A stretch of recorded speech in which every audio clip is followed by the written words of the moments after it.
Hey guys, what's up and welcome back. Today we're gonna jump into a level 50 nightmare dungeon, and we are basically kind of like the end game push variant of the build. We're trying the Pennant and Greaves Frostbitten cluster munitions setup, which is basically a way of trying to fight through the regular mobs at higher levels a little faster. Because basically what's happening here is if we're farming the enemies at our own level, we're just blowing through them way too fast. It's basically making the game not fun. So we're just going to try and play against the harder mobs and see how we feel about our clear speed and just about like our enjoyment in general.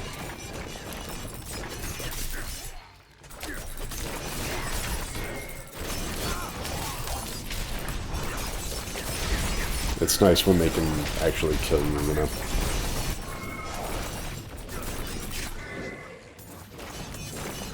Just a little more fun that way.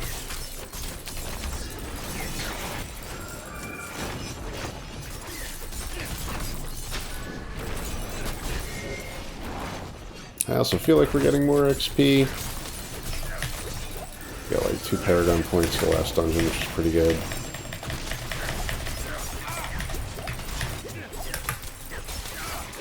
We gotta be careful because with the Pennant and Greaves we lose that extra Shadow Step charge. So we gotta conserve it way better than what we just did.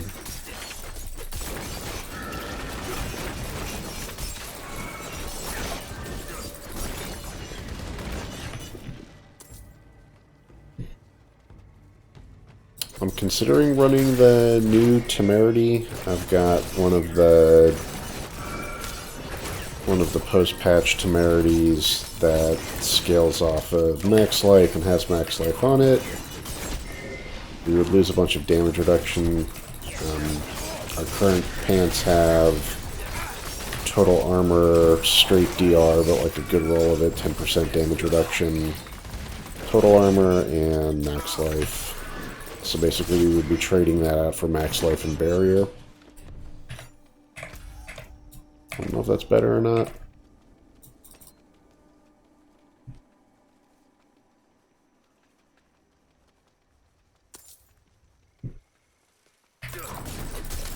I see some people are playing Quickening Fog with this build. The first build on Mobilytics has some dude with the same setup, except he's got Quickening Fog probably on the chest instead of Might. And then in general, obviously, if I had a couple more glyphs, I would have a little bit more damage reduction on glyphs as well, so that would make this all less threatening.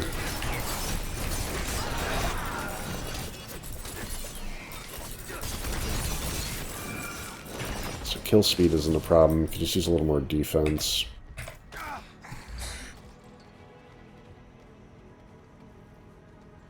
And the way I'm playing this build, I didn't really give up any defense switching to the cold focus.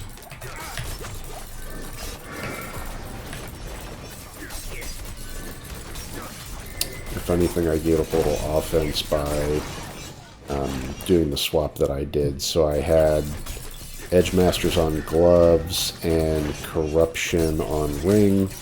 Now I've got Frostbitten on gloves and Edge Masters on ring. So if anything, I'd go down a little offense, but it's not really noticeable.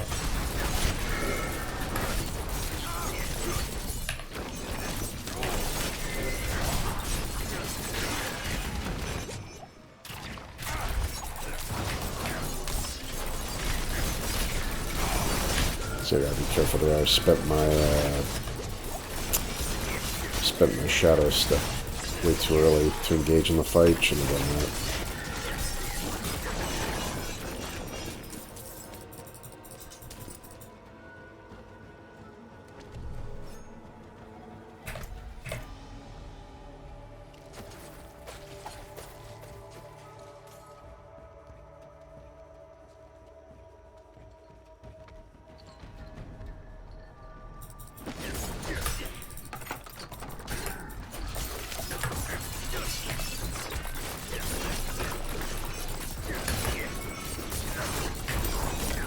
The one good thing about Quickening Fog I can see is that it can reset your dash. What I was noticing playing around with my equipment is my current amulet has +3 to agility, and my old boots had +4 to dash. And that +8 dash had a cooldown of 8 seconds. And then just by switching the boots, losing those 4 skill ranks, it's now a 9.5 second cooldown. And then Quickening Fog can help with that. If I can get just a little tankier, I can switch that in. But right now I don't have enough defense to take Might off, I don't think.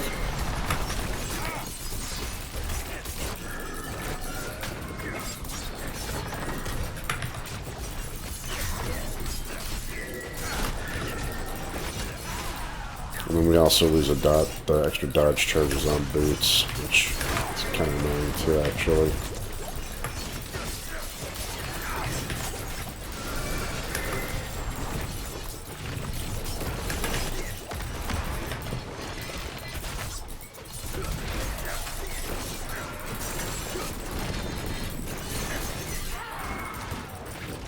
What we're getting back for this cold setup is more burst damage potential.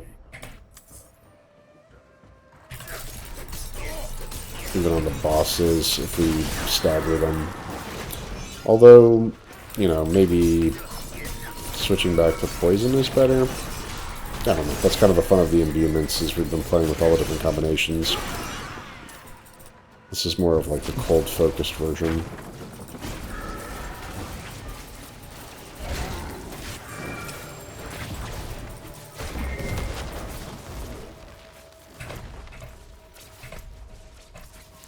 I guess people don't play with Frostburns. Frostburns has a lucky hit chance to freeze. I guess it's bad because it doesn't interact with chilled. Penitent Greaves is interacting with chilled, which basically everything always is. And then Frostbitten is giving the grenades a chance to instantly freeze things. And those grenades are coming from a Mulligan Heart cluster munitions on a 20% lucky hit chance to drop 6 grenades. They drop pretty frequent, and those 6 grenades help with the boss stagger.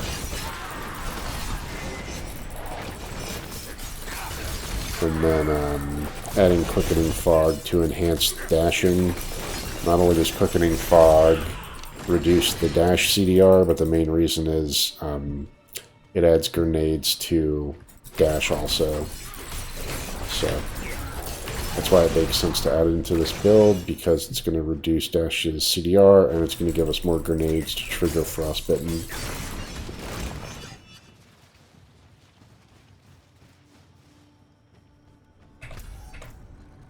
The cluster munition grenades feel kind of sufficient, though. They drop pretty frequently.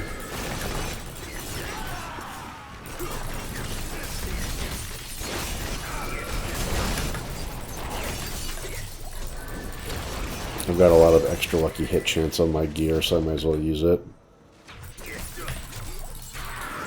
I was prioritizing that for siphoning strikes, but then I started realizing that Stolen Vigor is just really strong. Stolen Vigor is basically giving you life per stack of momentum per second, so it's whatever it says times 3. So I've got 270 life per stack of momentum up to 3. So that's 270 times 3, which is like 800 something. And with my health right now at 8,000 something, it's like 10% per second life gain. So it's pretty significant.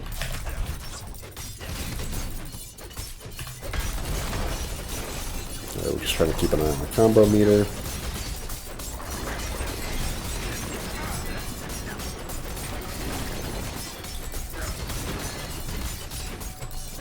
Probably a mistake made here is not using Inner Sight instead of combo points. Got another helmet. Dropping so many uniques lately. I think they upped the drop rate of uniques quite a bit. I'll show my stash here now.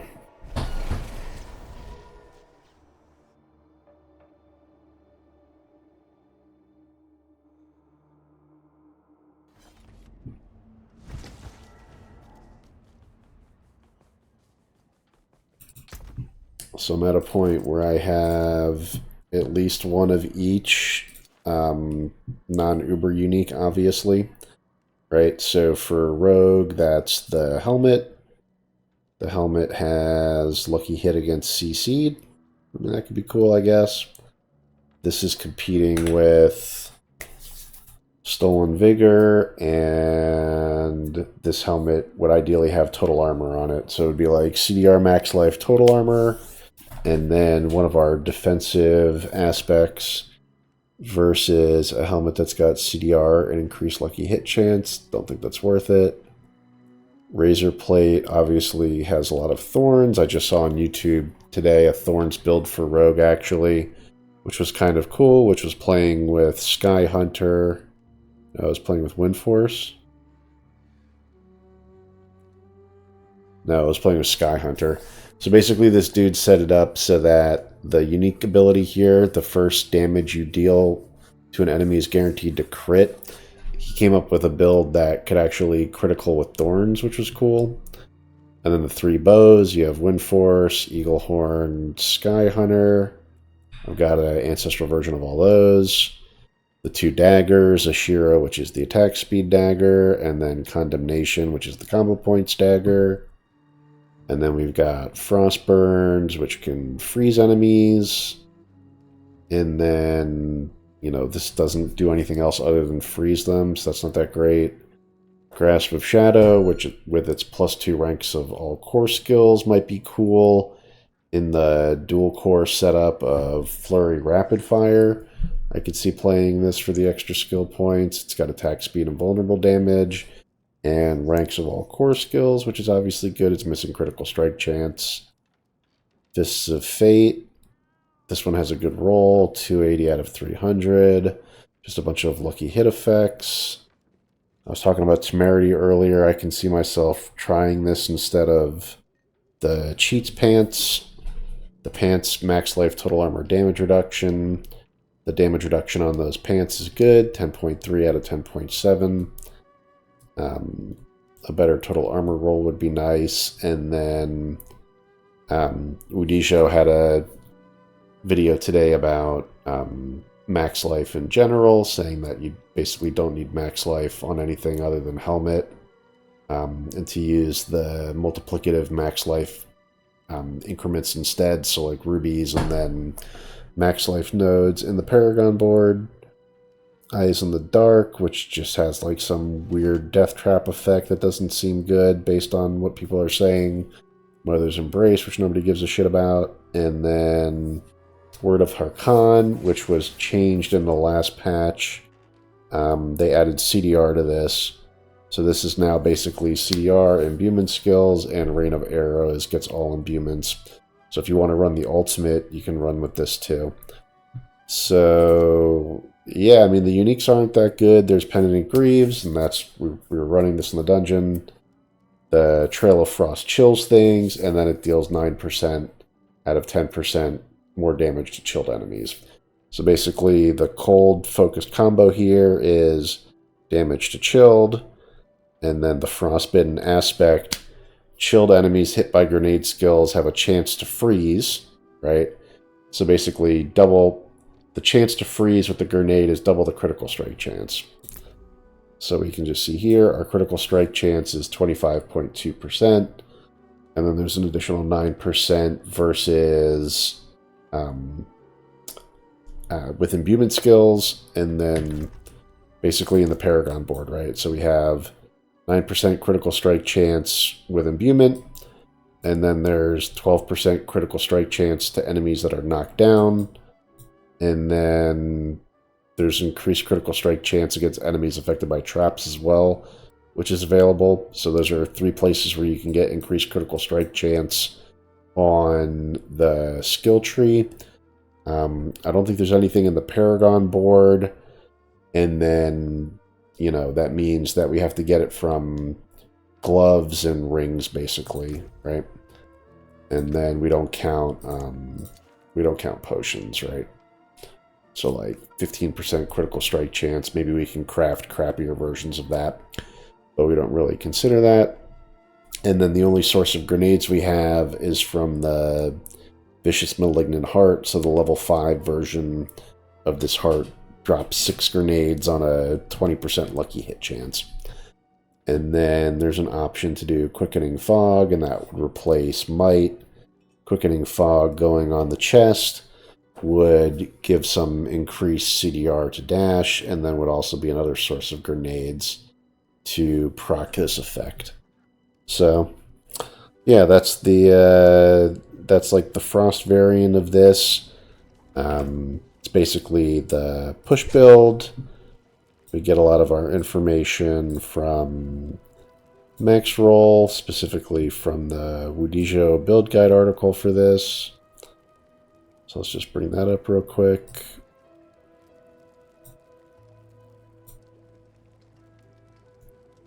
So the Twisting Blades Rogue Endgame build guide. And then this has a ton of information on it. It's got information on how to use the Barber Gem. Here's the note on when to switch to Frostbitten when you've got Penitent Greaves. And then there should be some notes on the hearts. So switch to Cluster Munitions for the Frostbitten Penitent Greaves combination. Right, so this is where we're getting this from. We replaced Dark Dance, which was giving us resource generation. We took off Umbral, which was giving us resource generation. We might want to put Umbral back on, actually. So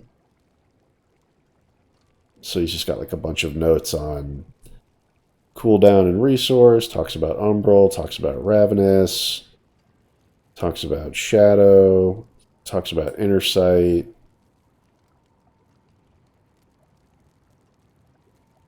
Shows like the best in slot setup, which is basically what we're doing. So Might, Vigor, and Cheats on and Disobedience. So 1, 2, 3, 4 defensive options. And then here we've got Edge Masters, Corruption, and Ravenous. So he's not even running Frostbitten. But he did switch Ravager Boots for Penitent Greave Boots. And then just Blade Dancers, Accelerating, and then he runs attack speed. Ashira's as better than combo points, and then runs that with Inner Sight. So basically, if you're going to run combo points, you run Corruption. If you're going to run Inner Sight, you run Ashira's. And then you probably want to use Inner Sight if you're dropping Umbral and putting Offensive on here. So those are kind of the setups.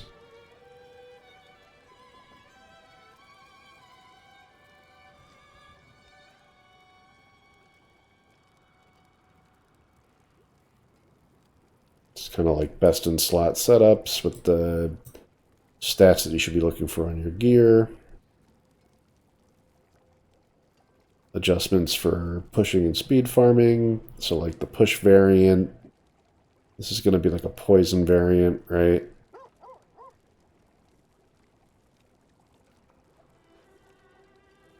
Infiltrators with the traps, right? Yeah.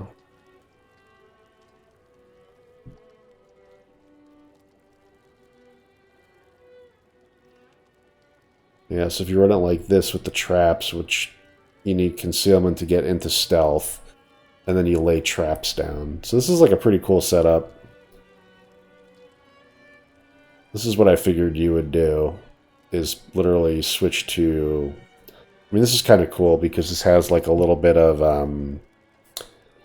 he doesn't have Cold Imbue, but he's using the Penitent Greaves and the Frigid Finesse just to deal extra damage to Chilled.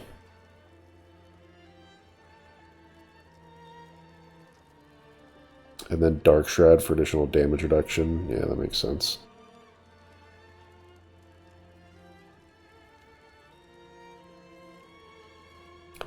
So I can see that for the push build, and then this might be like Bursting Venoms. We got Noxious Ice, Bursting Venoms, yeah. So against Lilith, you want to try and if you're playing Bursting Venoms, you also need Pestilent points. So basically, I figured the late push setup would use infiltrators, and you're basically just dropping poison traps 4 at a time. And then the Lilith build is a Bursting Venoms build. Bursting Venoms makes a puddle under the enemy on a really narrow condition. So like critical strikes with poison imbued skills has a 10% chance to create a toxic pool. That's what you care about. Because in the toxic pool, there's no cooldown for poison imbue, and you can just spam it. So if you combine this with Inner Sight and have unlimited energy for a minute, you can get lucky and line up an Inner Sight with a toxic pool, and then just spam your Twisting Blades and spam a bunch of poison imbued Twisting Blades against Uber Lilith, which is what you're trying to do. And the reason you need Pestilent points is because that's giving you a source of poison imbue. It's giving your basic skill poison imbuement every third hit, because that's all you got, is you got the poison imbue skill on your bar, and you've got Pestilent points, which gives the basic poison imbue, and then you're just waiting to get your 10% lucky hit chance on crit, Toxic Puddle, and when you get that, you spam the poison imbue on Twisting Blades. And then, yeah, Creeping Death to apply additional damage over time effects. So basically, you're stacking up damage over time effects for the Lilith kill, which makes sense. And then the speed farm setup is just going to be Shadow, basically. Shadow Ice. This is kind of what I have going on right now.